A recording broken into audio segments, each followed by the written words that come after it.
Big Hero 6. Sound like a sandwich or something, don't it? It does. The Big Hero 6. This takes place in a fictional universe, San Francisco or whatever. San Francisco. Yeah, I think this is a prequel to Blade Runner. Yeah. Before it went all dark and nasty. But this features Hero, voiced by Ryan Potter. Now, Hero is an extremely bright 14-year-old boy, but like any 14-year-old boy, he does a lot of dumb shit, Martin. Yeah, he's a genius, but he's also a punk. But he's also a little-ass punk.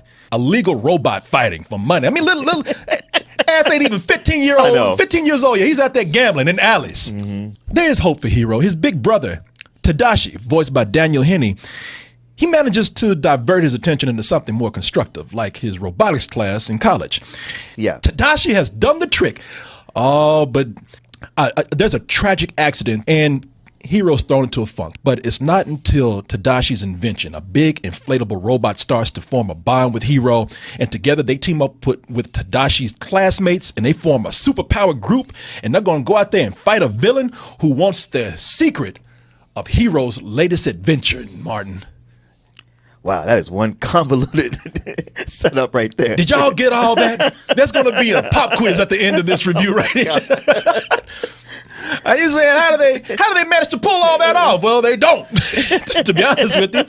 This was directed by two guys, one named Chris Miller, who directed Bolt. But there's another guy, Don Hall.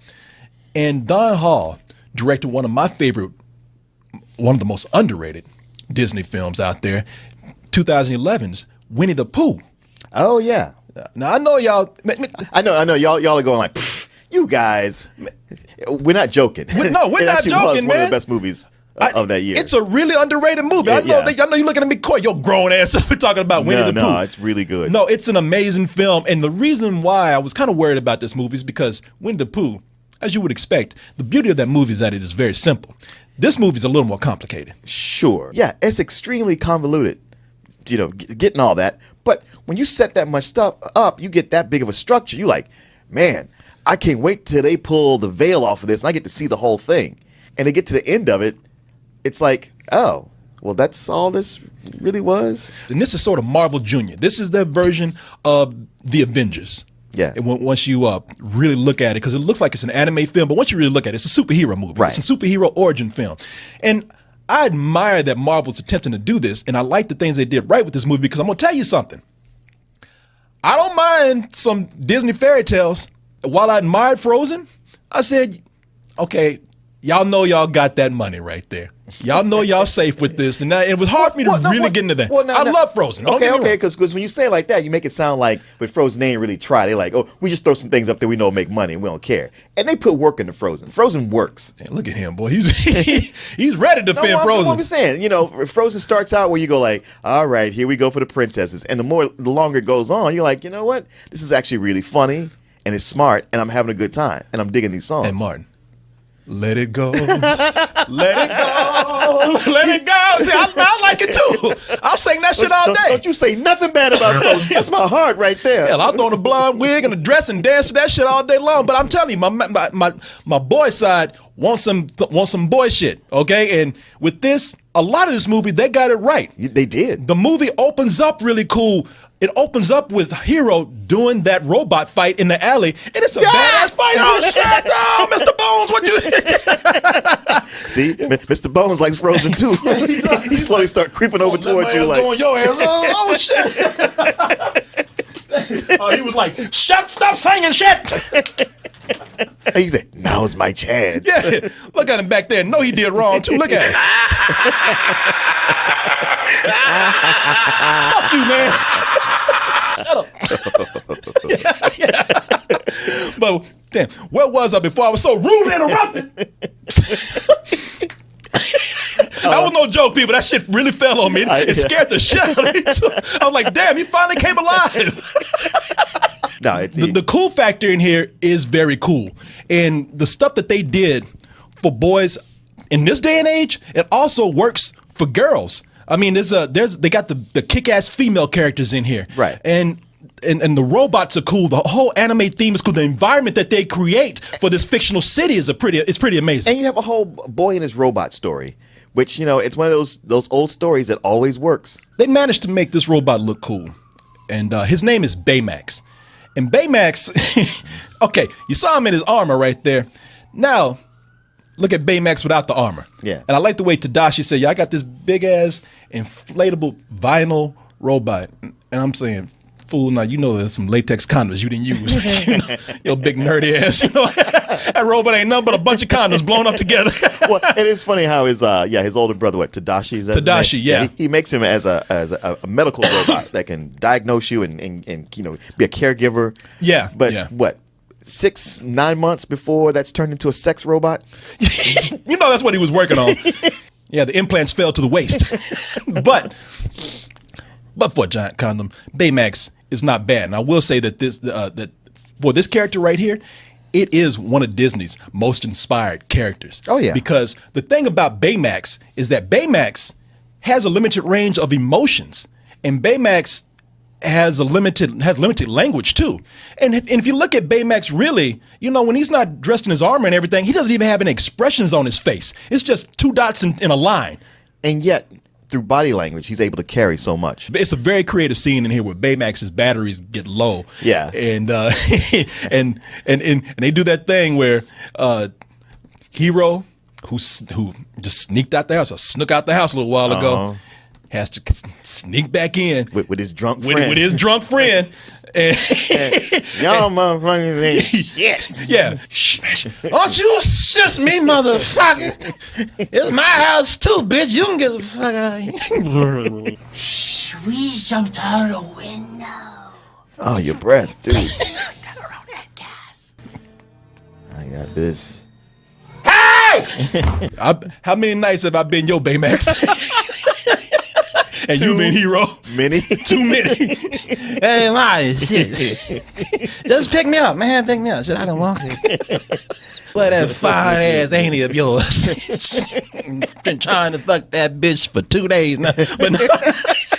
The characters in this movie, until they put them in costume and they become superheroes and they have all the armor and stuff on them, when they put on the costumes and everything, they become not only looking badass, Yeah, but they also become a lot funnier. Yeah. The funniest of them being T.J. Miller right there, who's course. just like, it's a bunch of students who are practically geniuses, and they just let his dumbass pothead ass hang and around with somehow them. Shaggy from Scooby-Doo gets to hang out with them at this at this school of geniuses. And you know, I like it that they don't really explain it. Like, it's not that they don't hate him. Yeah. They just let him hang around. I tell you why.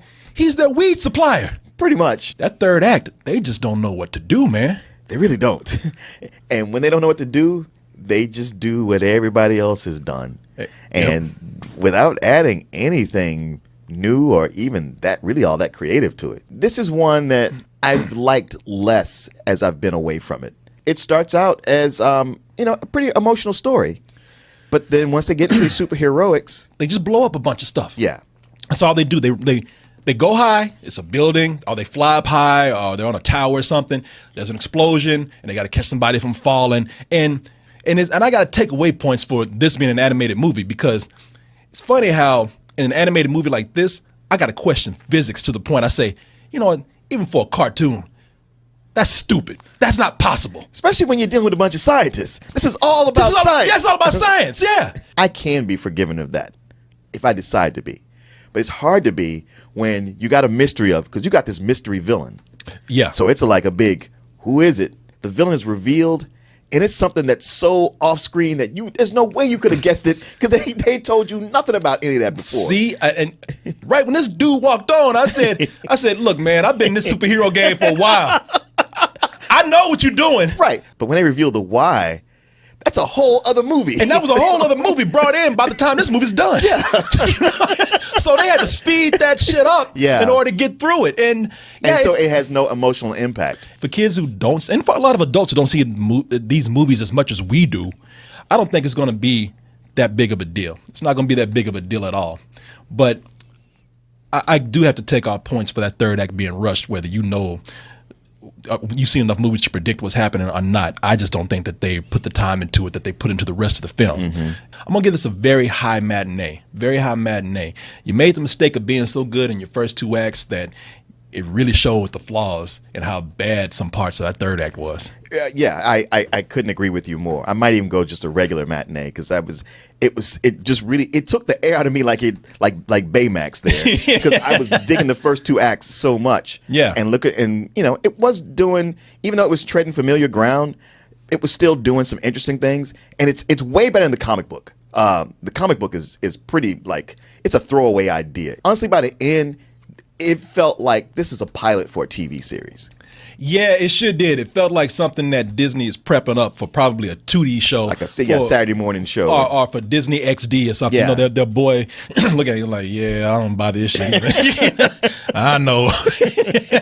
But yeah, this is something that they're prepping up for another property right here. And look, I don't blame them. I mean, like, they got the property. Go ahead and do something with it. Now, this is Disney's attempt at being more diverse, to having more diversity in their movies. Yeah, well, I can tell you that in the comic, there was no black characters in that group. I saw that. Yeah. So that's why I appreciate what they did in this movie. They brought on Damon Wayans Jr. as a black character in here, but also this is their attempt to cast an Asian character as a lead. Right. So we have. It would have been nice if they made him look Asian. It would have been nice.